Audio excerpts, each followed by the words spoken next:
de usual, nós seguimos o processo de fazer uma leitura de uma página, que geralmente é uma página que busca nos sintonizar com aquilo que aqui viemos fazer. Não tem a ver com meus comentários anteriores. Esse é do livro Amai-vos uns aos outros, de Carlos Bacelli, inspirado pelo espírito do irmão José. E, particularmente, até ligado ao tema de hoje, a lição escolhida, não foi aberta ao acaso, é a 51. Como Deus educa. Como Ele nos educa? Ele existe, mas não espera que acreditemos em sua existência. Ama-nos, mas não nos concede privilégios. Escuta-nos as petições, mas não nos atende aos caprichos. Orienta-nos, mas respeita o nosso livre-arbítrio nas decisões. Auxilia-nos, mas não nos substitui no esforço a ser feito.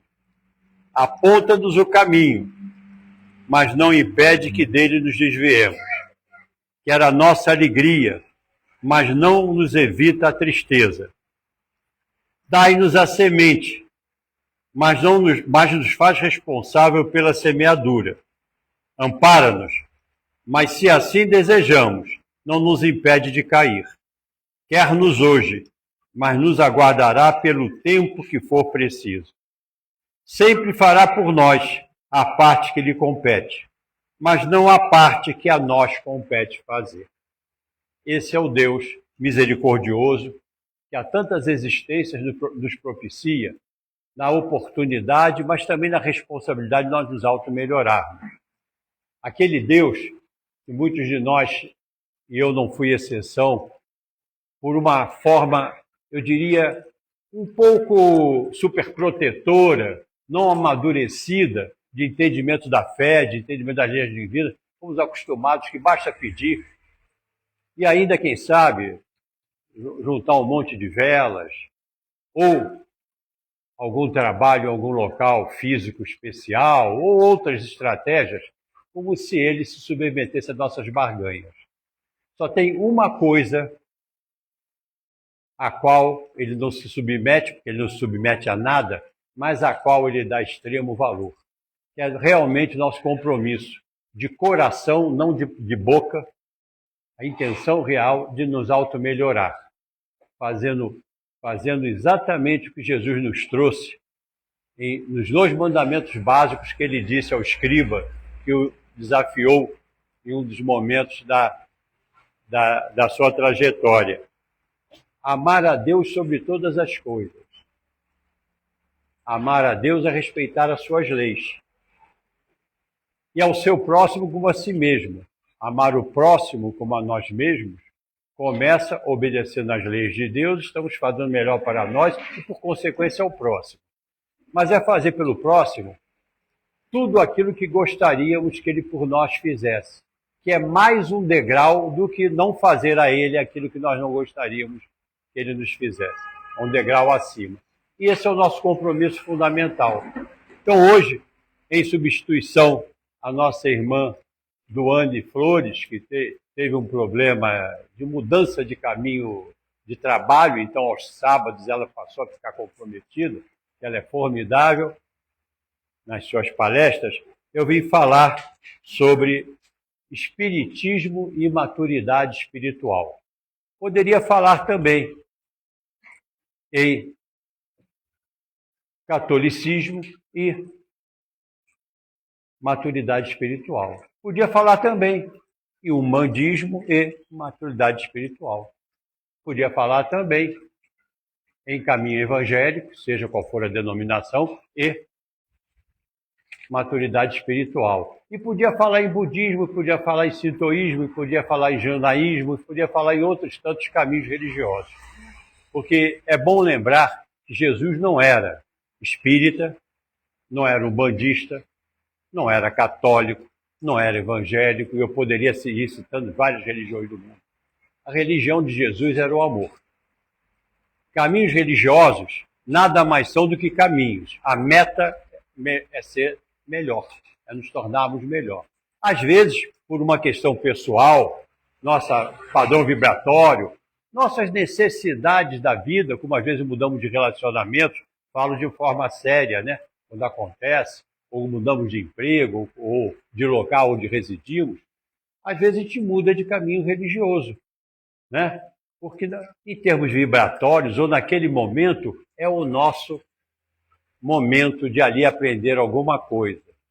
Da mesma maneira que outras passagens da nossa vida. Isso é maturidade espiritual, aceitar. Eu não preciso sair de um caminho e ir para outro criticando esse caminho ou achando que o outro é melhor. Para mim, naquele momento, é melhor. Talvez para outros, da onde eu saí, seja melhor lá ficar.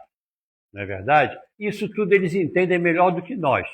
Eles nos dão muita tolerância, até o ponto que nós não abusamos dessa tolerância para nos a palavra é difícil, eu tenho que falar devagar. Exatamente. O que alguns de nós fazem de muitas maneiras, não é? Muito obrigado, irmã. Então é isso mesmo. Isso é maturidade espiritual. Hoje, o nosso caminho é o espiritismo, né? Achamos nele tudo que tem direito, mas não isolamos de outros caminhos, né? Eu tenho alguns conhecidos, amigos que são espíritas tradicionais, só seguem segundo o Pentateuco Evangélico de Kardec, feito por Kardec, na verdade, dos espíritos, codificado por Kardec, e já tem outras casas que só seguem o mesmo Pentateuco, mas também aceitam o povo de Aruanda, porque trabalham junto, né? E não sei se alguém aqui é militar, ou tem militar na família, ou qualquer coisa, como um exemplo, não igual, mas uma analogia com as armas militares. Eu, por exemplo, sou um artilheiro, né? Porque minha personalidade era de artilharia, era para apoiar, né? Mas tem os que têm uma personalidade, né, mais de infantaria, outros mais na intendência, e as armas num conjunto fazem a luta que precisam fazer, né? E muitas, infelizmente, que não precisariam fazer também. Então a gente faz aquilo que está no lugar. E eu gosto de citar, e vou citar mais uma vez, porque para mim já estou falando em maturidade espiritual com essas citações, uma senhorinha, um rostinho maravilhoso, que está na minha frente agora aqui, que era chefe espiritual da Ordem Apostolária União, Amor e Vitória, no Engenho Novo, lá no Rio de Janeiro. Essa ordem tinha 7 graus. Quando eu estava no quarto, eu estava inquieto e estava querendo seguir outros caminhos. Hoje eu o faria, né, com essas coisas que eu estou falando aqui. Mas na época eu falei, será que está certo, será que não está certo eu sair daqui? Eu já aproveitei tanto aqui. Bom, aí eu pedi uma entrevista com a orientação maior espiritual da casa, que no caso ela representava, né, dando passagem ao guia espiritual maior da casa.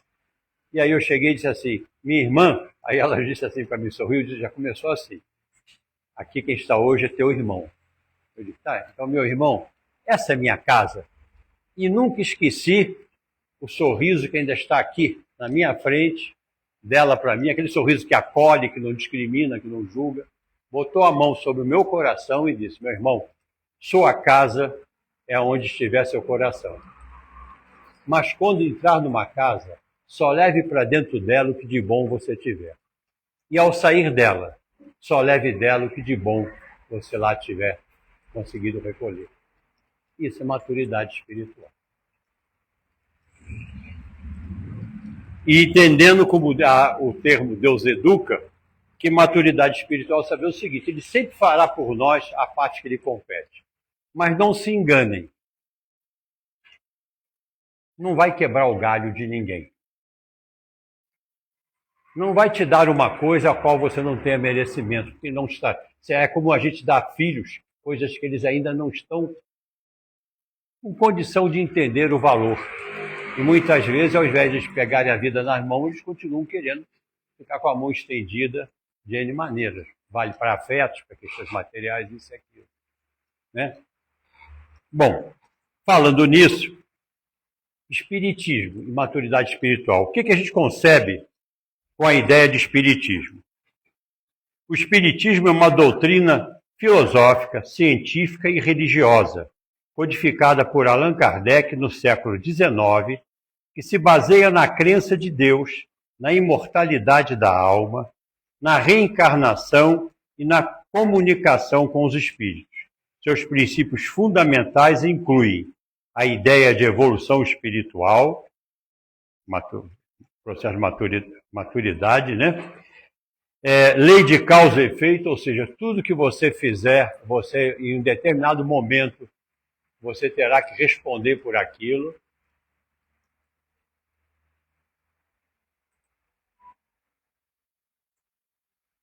E o aprimoramento moral através do aprendizado contínuo em várias encarnações. É por isso que nós temos muita oportunidade. Essa é a grande misericórdia do Pai.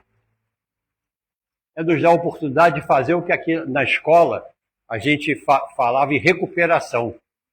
É a oportunidade daquele que por algum motivo não está fazendo julgamento, não conseguiu os resultados básicos do seu processo evolutivo. Na escola, o seu processo de aprendizagem. Então ele tem direito à recuperação. Não aquele trabalho para quebrar um galho. Não aquela nota para não me fazer ficar um tempo mais lá e eu poder entrar em férias. Quem está falando é um professor de muitos anos de vida e de formação de muitos professores. E era a grande questão é quando nós, à frente da turma, não fazemos o que Deus procura fazer conosco. Educar. E a educação se faz pela experiência da oportunidade de você se tornar melhor, fazer melhor aquilo. Arrependido, na verdade, procurar fazer a retificação ou a reparação do erro que você cometeu, para com você mesmo e certamente para com o outro. Bom, agora, o que é maturidade?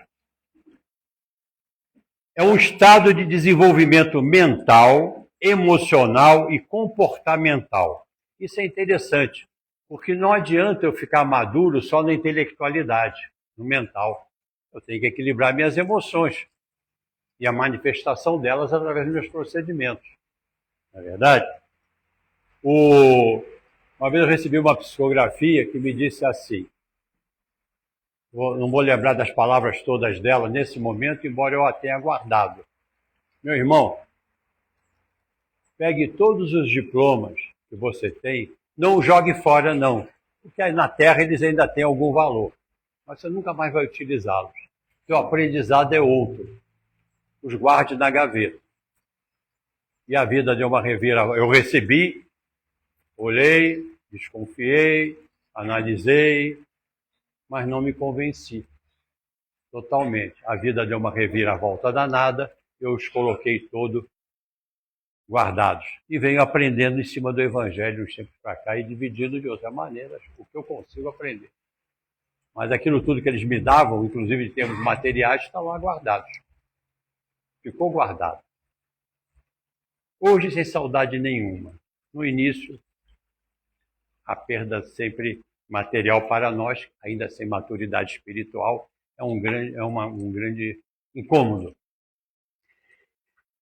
Maturidade não é apenas uma questão de idade. Se fosse, eu estaria numa boa. Mas um processo de crescimento pessoal que envolve autodisciplina e serenidade. Autodisciplina para nos auto-melhorarmos, nos auto-modificarmos. Para quem tem hábito de comer um docinho, como eu, quando dizem que você não pode mais comer um docinho, haja autodisciplina. É tua. Não tem que ficar se escondendo de ninguém em casa para não reclamar. É tua. É você que tem um compromisso com a tua saúde, com o teu caminho. E não é para alegrar ninguém, ao contrário, é para deixar um pouco preocupado.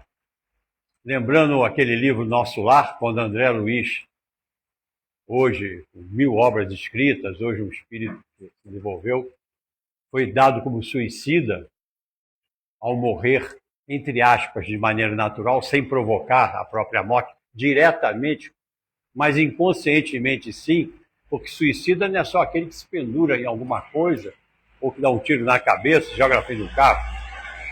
Todo aquele que tem hábitos que depõem contra a sua vida é considerado no mundo espiritual um suicida, embora não direto.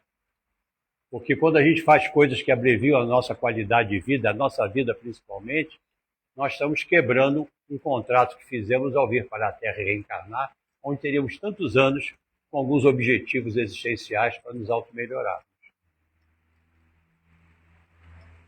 Maturidade espiritual. Ela pode ser vista como a capacidade de tomar decisões ponderadas, compreender a si mesmo e aos outros, e agir de maneira sensata, mesmo sob pressão. Mesmo sob pressão. Ah, não, mas quando eu fico nervoso, mas é a hora em que...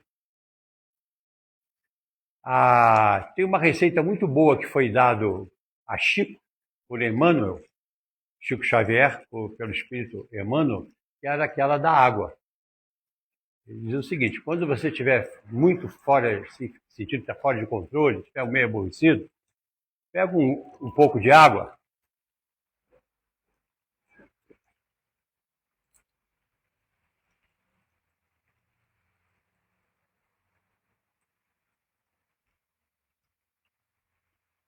e mantém na boca. Assim você não diz o que não tem que dizer, você espera a hora certa de falar, além de dar uma hidratada depois, né? Bom, então só para a gente ver que eu tenho, quando a gente vai tendo filhos, eu tenho 4 só. Eu queria 6, mas a fábrica resolveu fechar em 4.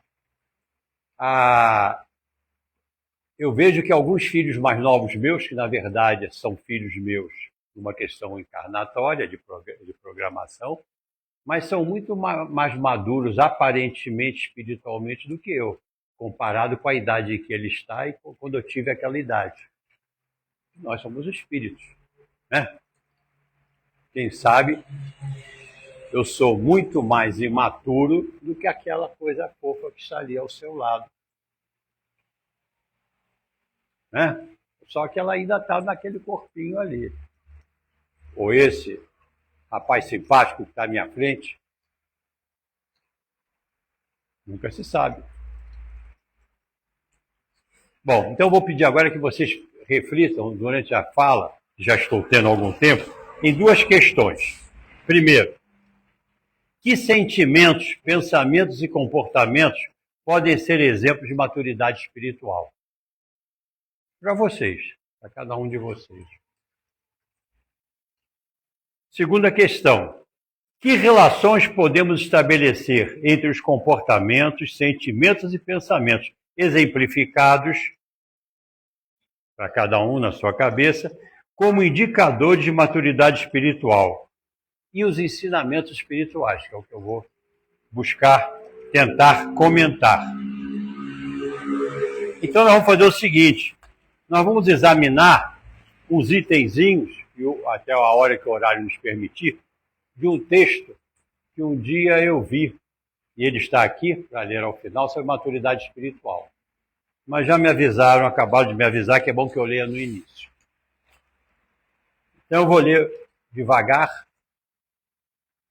12 itenzinhos que podem identificar a maturidade espiritual. E aí vai ajudar vocês para a primeira questão, né? E a mim, já li isso 1000 vezes e continuo com vários pontos onde não consegui superar e me tornar maduro espiritualmente, a gente vai refletindo. Primeiro, maturidade espiritual é quando você para de tentar mudar os outros e se concentra em mudar a si mesmo.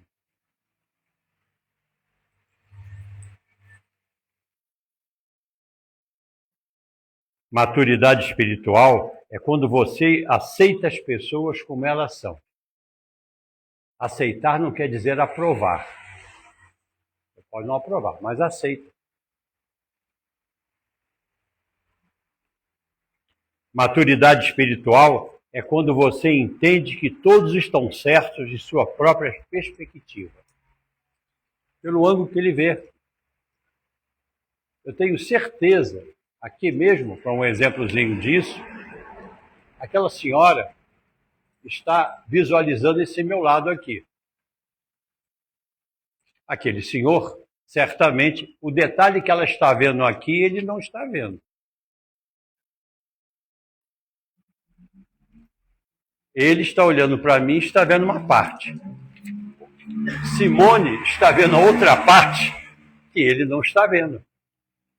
Pelo menos de um certo ângulo. E assim é a vida. As pessoas olham a vida, as suas questões, seus relacionamentos, com base na sua história pretérita, das encarnações passadas, tendências que ainda aqui estão, as que já amadureceram para o bem, as outras que ainda precisam ser melhoradas, e a própria história presente. A gente vê, e claro que vai se mudando, né? A gente vai vendo a vida e olhando assim. O meu pai via a vida, profundo respeito por ele. Ele via a vida pelo lado duro, assim, mais forte que ele teve na história dele, né? Então ele me botou com 13 anos para aprender artes marciais, que é para eu nunca levar um desaforo para casa. Eu fiz isso durante 30 anos.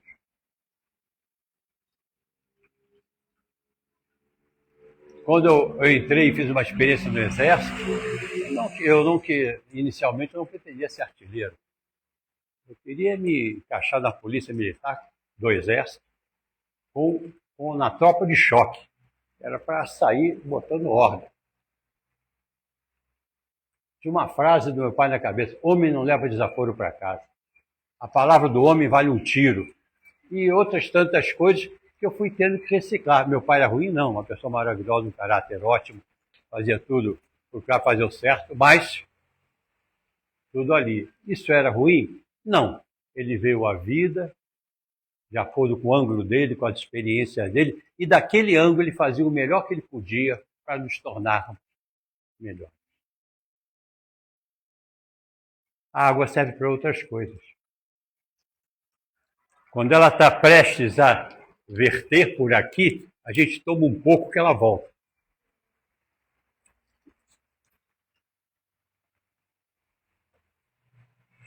Então a gente vai aos poucos mudando e nunca desrespeitando aquele que nos orientou ou aqueles que nos orientaram na vida. Primeiro sinal de amadurecimento é respeitar aqueles que deram chance de refletir e, quem sabe, até passar a pensar diferente deles. Mas se eles não tivessem dado a contribuição deles, não é verdade? Então, respeite sempre a sua história. Maturidade espiritual é quando você aprende a deixar ir. Desapego. Vamos ver um texto aqui do livro Sabedoria de Preto Velho chamado Desapego. E nós hoje estamos num dia aqui especial, né? E muitos vieram aqui, quem sabe, buscar uma comunicação de alguém que lhes foi sempre muito caro, por motivo diferente. Se estiver no tempo deles passarem a comunicação e ela tiver alguma necessária ajuda para eles que podem estar numa agonia, ou para vocês que aqui estão, a espiritualidade dará essa oportunidade. Se não, não. Porque como eles seguiram o caminho deles, devem seguir em paz, sem a preocupação com as aflições daqueles que estão aqui na Terra. Porque quando a gente está aflito, a gente diz de saudade, mas na verdade da perda, quer manter, a gente bota eles lá em tensão. É o que a gente vê nas mesas mediúnicas, quando os irmãozinhos vêm, porque a mãe está em aflição, ou uma mãe porque o filho não consegue mais sem ela dar a caminhada que ela talvez desse muito a mão para ele andar, né? Então, a gente sempre deve procurar se libertar das prisões materiais e também das prisões emocionais. Tanto dos que partem como aqui estão. Tem gente que sofre depois de 20 anos de separação, continua sofrendo. Está sofrendo, está aprendendo o outro a outra pelo pensamento. Mas isso é de cada um. Maturidade espiritual é quando você é capaz de não ter expectativas em um relacionamento e se doa pelo bem, pela vontade de se doar. Eu tenho uma pessoa muito querida, muito próxima, que eu vivo conversando isso sempre que eu tenho oportunidade com ela, porque começou a namorar, daqui a pouco está super decepcionada com o namorado.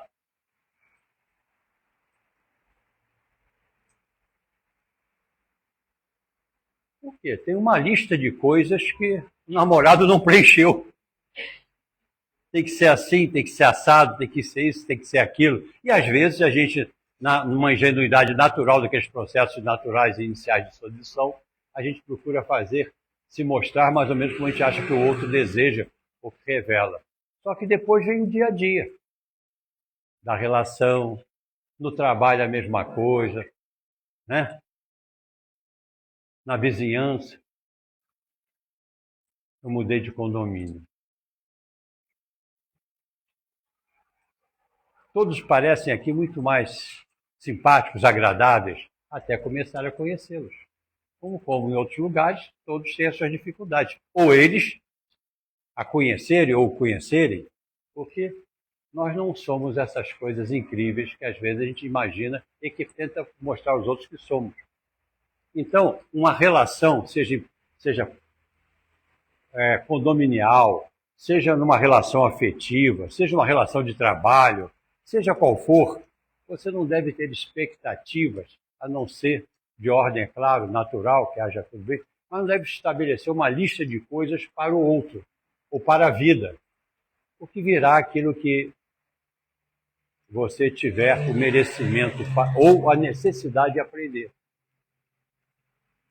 Eu sei que é difícil.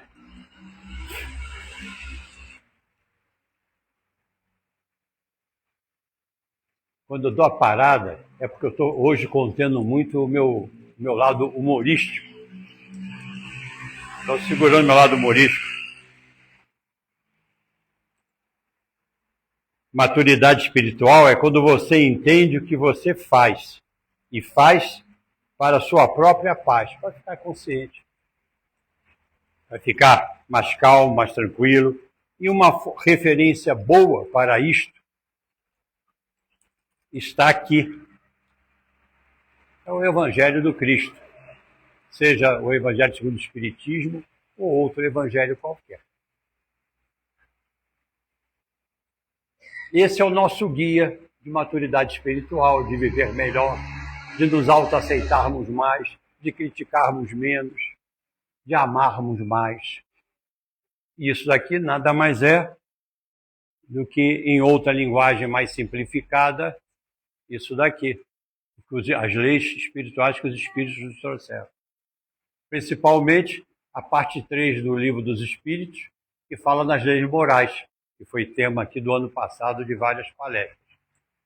E hoje os temas estão ligados ao Evangelho, que nada mais é do que um resumo daquilo. Não sei se acontece com vocês, aqueles que têm o hábito de abrir ao acaso o Evangelho, pode ser de um jeito ou de outro. Eu gosto de abrir ao acaso e sempre peço ajuda para vir aquilo que mais estiver necessitando. O que não quer dizer que eu vá conseguir entender, às vezes. Mas eu abri. Então, saía repetidamente a figueira seca. Eu já sabia tudo aquilo, inclusive na época da minha imaturidade maior, que ainda sou, mas maior espiritual, eu achava aquilo um crime. Pô, Jesus é um cara legal, pô. Pensei eu, legal minha linguagem lá da junta. Jesus é um cara legal. Pô, não estava na época de figos. E o filho não tinha fruto, ele vai e seca a árvore. Ele é legal ou não é legal, pô? Que culpa a árvore tem de... Aí, um dia eu li Ensino e Parábolas de Jesus. E, posteriormente, Parábolas Terapêuticas de Jesus. Volume 1, 2, 3, até foi, do Alírio Cerqueira Filho. E do Caibá Chuda é o outro, né? Aí eu fui e entendi a parábola. E no Evangelho nos ajuda a entender. É simbólico, né? Jesus, a parábola eram histórias simbólicas. Na verdade, Quer dizer o seguinte, você quando tem que fazer o bem ou ajudar alguém, não tem a hora, é a hora que o outro necessitar. Ah, pai, eu tô agoniado, quero falar com você. Não, filho, agora o papai está acabando de ver o jogo, ou está vendo um sei o quê, eu tenho que fazer isso aqui. Não, a hora que a pessoa está necessitando, você procura, sempre que possível, e procure fazer sempre que puder, que seja possível, ouvir a pessoa.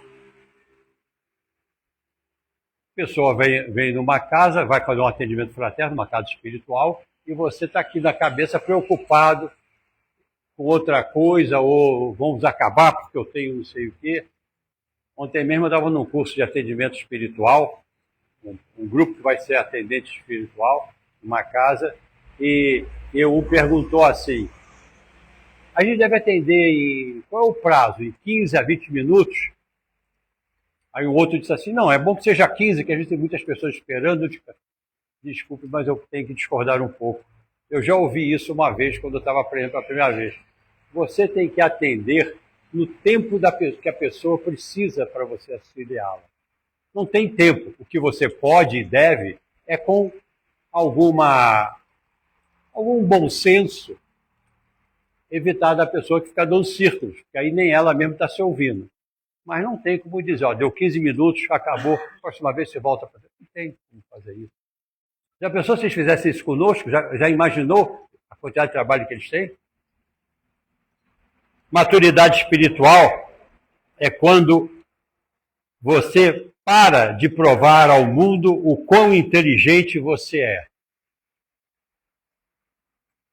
Tem a ver até com uma manifestação orgulhosa, que é a pretensão, achar que sempre tem a resposta, sempre sabe tudo. Citar coisas, a pessoa decora a Bíblia toda, sabe os versículos todos de cor, incrível. Não pratica metade no dia a dia. Está sempre alguma coisa. Nós tínhamos um amigo, e eu posso falar dele que é um amigo, ele tinha uma coisa que a gente brincava com ele. Tem uma frase, fulano, a gente dizia para ele, que você tem que parar de dizer, porque ela é um vício de linguagem, mas que às vezes incomoda as pessoas. A pessoa acabava de dizer uma coisa, era muito inteligente, falava 5 línguas, falava, cara, inteligentíssimo, realmente.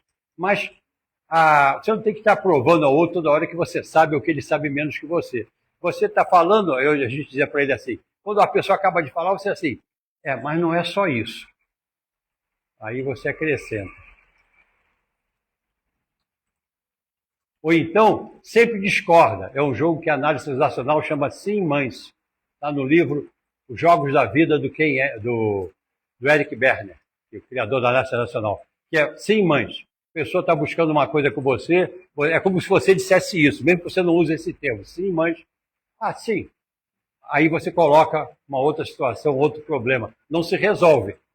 E nem você, e é uma desqualificação.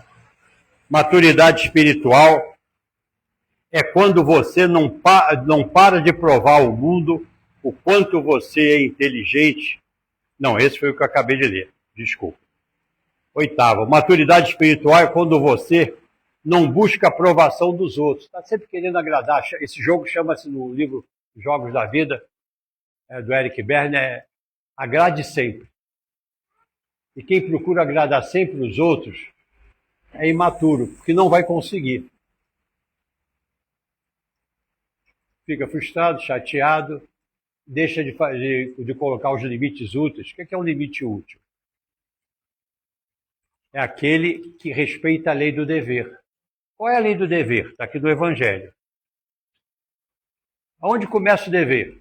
Começa exatamente no limite, onde, se ultrapassado por você, você vai atrapalhar o repouso e a felicidade do outro. E aonde termina? Exatamente no ponto onde, se ultrapassado pelo outro, vai atrapalhar a sua felicidade e o seu repouso. Por isso que não dá para agradar sempre.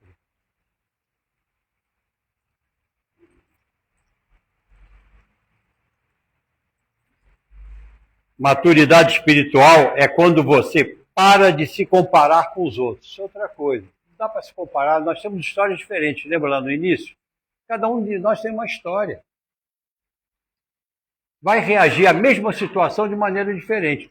A grande maioria aqui é pai ou mãe, ou pelo menos é filho. Irmão, não é? Ou irmã.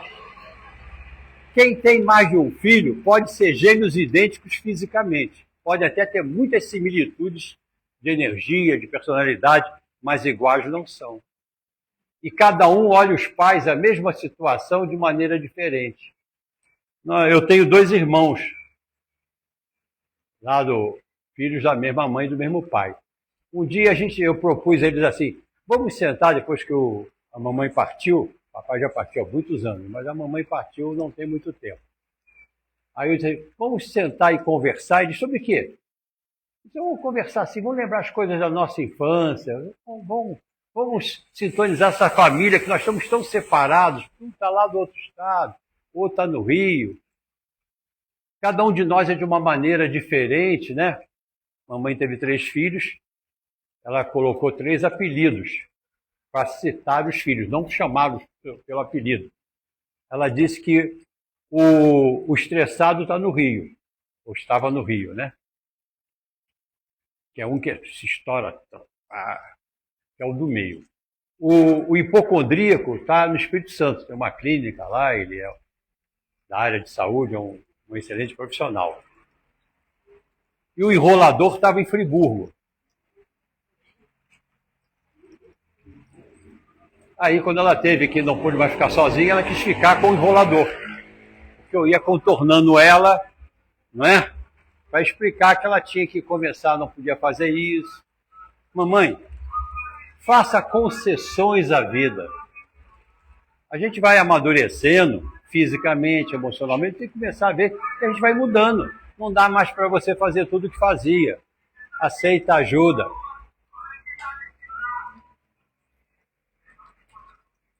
E aí Então, a gente se reuniu. E cada um, evidentemente, manifestou, lembrando das situações, a mesma situação. Lembra quando o papai ficou zangado com a gente, que a gente escondeu uma coisa que houve na família dele? Já sabia que ele não ia gostar, né? Lembra o que ele fez? Aí o meu irmão disse, ele pegou minhas varas de pescar e quebrou tudo assim, aquelas varas de bambu. Eu disse, pois é, as minhas também. Mas eu acho graça. Tu já pensou que ele deve ter tido, que ele já estava meio velho, que para quebrar aquelas varas deve dar um trabalho danado. Aí o outro, ainda bem que eu não tive nada a ver com isso, não sei o quê. Cada um ia reagindo às situações de maneira diferente. Não é verdade? Então, as mesmas situações. Nós somos assim. Então é interessante a gente ver, para a gente ter noção do nosso grau de maturidade, como é que a gente olha as situações, como é que outros olham, pessoas são importantes para nós.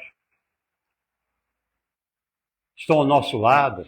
Quantos problemas a gente enfrenta no dia a dia de angústia, aborrecimento, chateado, faz coisas às vezes que gostaria, quer mudar atrás, quer mudar para fazer. Por quê? Porque um olha de um jeito, o outro olha de outro jeito, e cada um já tem o seu julgamento. Nem dá para trocar uma ideia, não é verdade? Nós somos assim com tudo. Até em coisas bobas. Quem gostar, me perdoe. Futebol.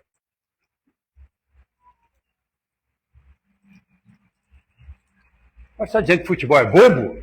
Estou. E fui professor de educação física, dirigi escolas de educação física no Rio por 15 anos. Fui professor do Jair Pereira, fui professor do Zico, quando ele começou na Castelo e outros tantos, e continuo dizendo que futebol é bobo. Bobo para quê? Para curtir, não. A gente gosta de jogar, gosta de brincar. Mas bobo por quê? Para se bater, para dormir de má vontade, para xingar. Todo juiz erra quando arbitra sobre o meu time. Eu tenho um mais novo lá que eu estou tentando que ele entenda isso, mas está difícil, mesmo sendo pai, com todo o currículo. Não, futebol é para isso. Religião. Religião, qual é o princípio da religião fundamental? Os 2 fundamentos do Cristo nos passou, amar a Deus, as leis divinas. E o que elas ensinam? Ensinam a gente a dizer que outra religião, o outro não presta porque é de outra religião. Ensina a cobrar alguma coisa pelo serviço que se presta. Só olhar o evangelho ali. Ensina que dá para a gente fazer uma barganha e, quem sabe, passar umas 5 ou 6 velas, não mudar o comportamento, achar que por causa daquela propina de velas, então, com essa intenção é propina. Quando não, é diferente. Ele vai fazer o que a gente quer? Como Deus educa. Então, é interessante que a gente pense sobre isso. Não vamos nos comparar com os outros, mas vamos procurar entendê-los. Aceitar as pessoas como elas são, entendê-los, para poder buscar uma relação, uma troca de ajuda. Mas foi muito divertido isso. Eu aconselharia que vocês fizessem, porque é divertido. De vez em quando fica assim, mas aquela... Não, mas olha por esse outro lado. Usa a técnica do coach, de ressignificação. Olha por outro ângulo.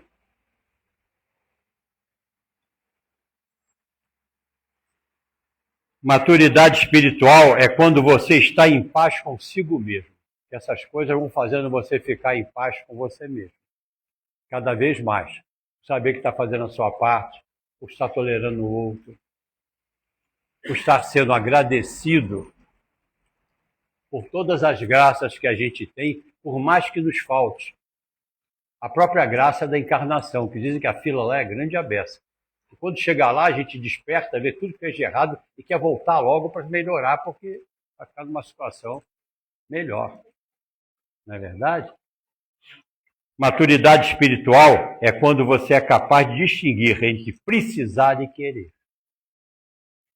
E é capaz de deixar ir o querer. Tem uma das passagens, na terceira parte que fala das leis morais do Livro dos Espíritos, que é a que nos fala sobre o necessário e o supérfluo.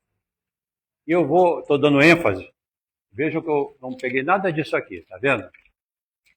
Maturidade espiritual é perder um tempo danado fazendo isso tudo, investir o estudo, mas aceitar o que eles estão dizendo para a gente aqui. Fala desse jeito, fala isso. Eu nem estou sabendo, mas eu sei que eu estou obedecendo. Eu estou muito obediente. Cada vez mais. Foi um treinamento que eu estou tendo no Espiritismo e, claro, com uma ajuda grande da minha esposa, que me põe na ordem. Tudo. Então, isso é um ponto importante. Mas vamos falar sério de novo. Dentre essas leis morais, nós temos essas, da terceira parte, a lei de conservação, que das questões, não são muitas, 715 a 717, então são 3 questõezinhas, 1,5 como observação, então dessa medida, focam a relação entre o necessário e o supérfluo. Na 715, nos é dito pelos amigos espirituais, o homem sensato conhece pela intuição os limites entre o necessário e o supérfluo à sua vida. Nas paixões, nas relações, na alimentação, a gente vai amadurecendo, nos limites. E obrigatoriamente, quando a gente aprende os limites, em coisas assim que nos prejudicam, mas a gente gosta, a gente vai diminuindo, vai controlando, e quem sabe às vezes até supera. Não é verdade?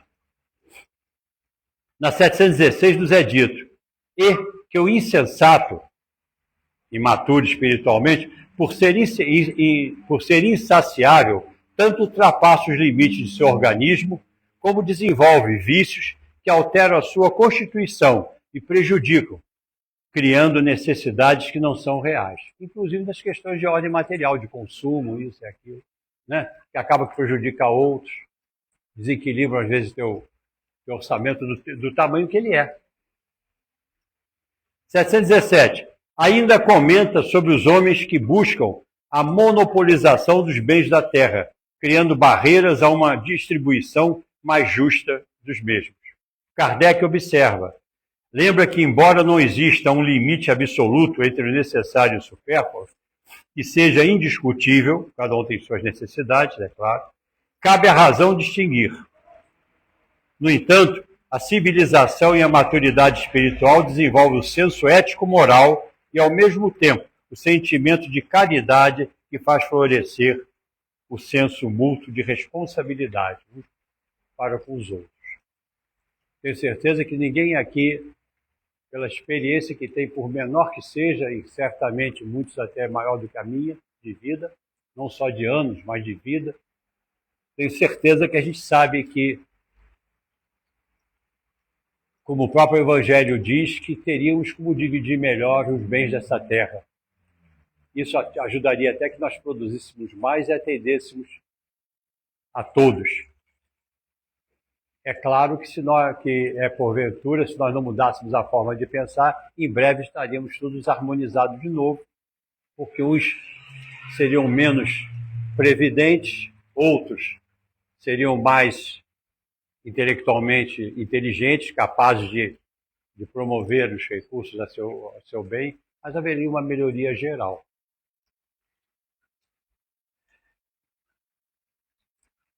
Maturidade espiritual, por último, é quando você ganha maturidade suficiente para não anexar a felicidade a coisas materiais. Eu diria, a sentimentos egoísticos.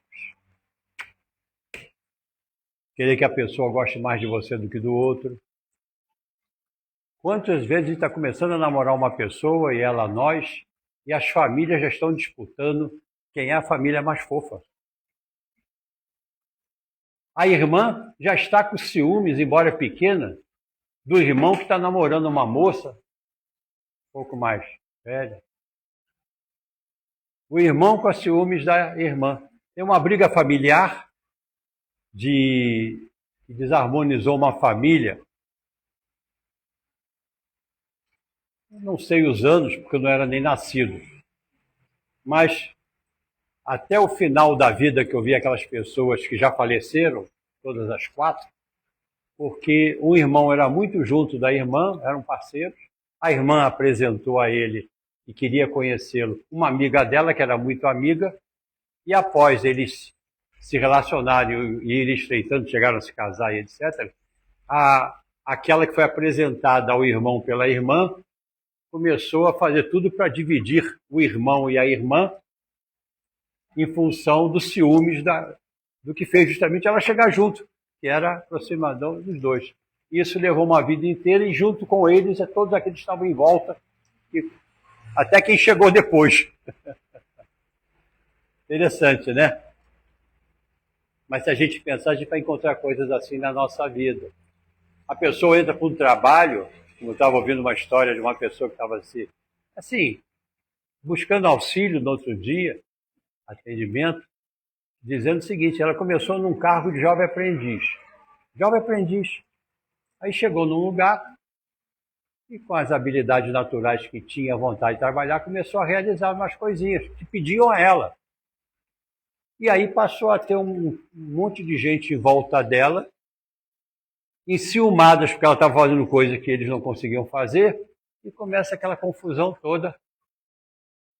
E eu entendi perfeitamente, porque trabalhei 36 anos e 9 meses numa instituição, desde o início até o final, e cansei de ver isso acontecer em volta de mim, né? Quantas coisas. Bom, meus irmãos, eu queria ler uma coisa para nossa maturidade espiritual de reflexão final. É de um livro que eu prezo muito, que é Sabedoria de Preto Velho. Esse livro tem uma história muito interessante de imaturidade espiritual. Minha. Eu era professor universitário na época, toda vez que tinha aquela Bienal de livros lá no Rio de Janeiro, morei lá a vida toda, estou aqui uns 10 anos de Friburgo. Eu ia na Bienal, né? Fui eu, os colegas universitários, e entramos na Bienal exatamente no dia em que estava sendo lançado pela editora o livro Sabedoria de Preto Velho, do Robson Pinheiro, inspirado pelo pai João de Aruanda. Estava lá um montão de livro, eu entrei, por aqui não saiu nada, porque o intelecto me fez ficar calado, aqui também não se esboçou nada, mas por dentro estava, como eu não tenho nenhuma vergonha de falar, assim, a filmagem, eu saí do foco da filmagem, vou tentar fazer esse pedacinho daqui. Eu passei e está lá o livro, Sabedoria de Preto Velho, eu aqui. Sabedoria, preto velho. Não andei 3 passos. Está voltando. Uma emoção profunda. Chorei. Não parava. Não entendi direito o que estava acontecendo. Né? Não estava acostumado. Voltei por via das dúvidas. Alguém deve ter me ajudado. Comprei o livro. É um livro que está junto com o Evangelho segundo o Espiritismo, ao lado da minha cama, e que me ajuda profundamente em tudo. Sabedoria.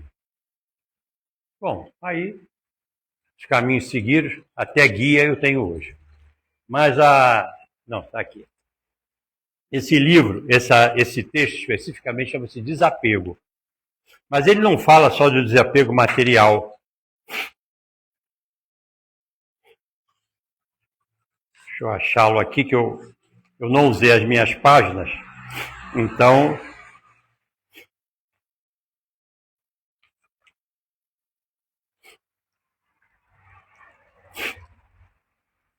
bom, não preciso disso. Posso falar.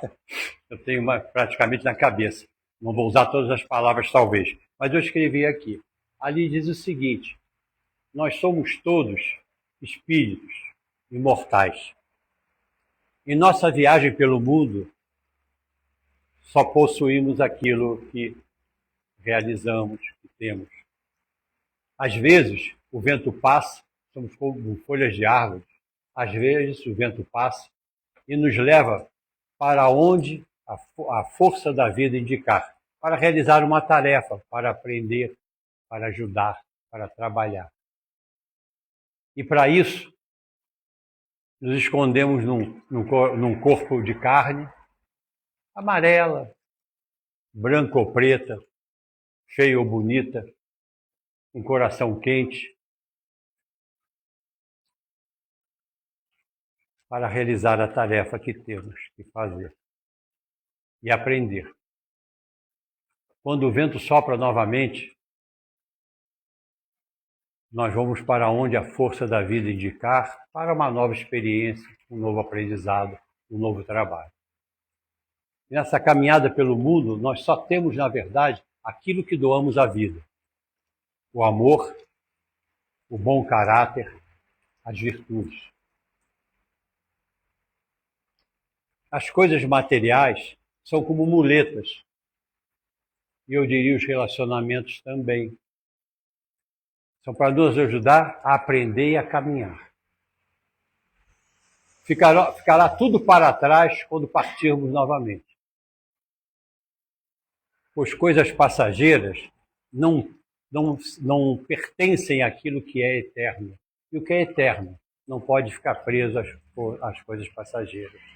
Somos espíritos imortais, filhos da vida, filhos de Deus. Isso é interessante a gente lembrar, que é uma profunda sabedoria mesmo. Não é que nós não tenhamos que amar as pessoas, não é que nós não tenhamos que buscar o conforto, mas tudo está em volta de nós. E aí, para culminar, aquela palavra que Joana de Ângelos, entre tantas outras, disse naquele filme A Vida de Divaldo Franco, quando ele tinha acabado de adotar como filha a mãe daquele espírito obsessor que não largava do pé dele, aquele monge, aquele padre. Ela disse o seguinte: Divaldo, os problemas, a vida, o mundo, nunca foram como tu os viste. Só estiveram em torno de ti para te fazer aprender, melhorar. A luta da criatura humana nunca é contra os outros, é sempre contra a própria criatura humana. No processo de auto-melhoramento, de auto-aperfeiçoamento, é assim que Deus nos educa. É assim que desenvolvemos a maturidade espiritual. Graças a Deus. Obrigado por ter me ouvido. Obrigado por ter me ajudado a refletir. E, mais uma vez, tanto trabalho e não consegui ler nada.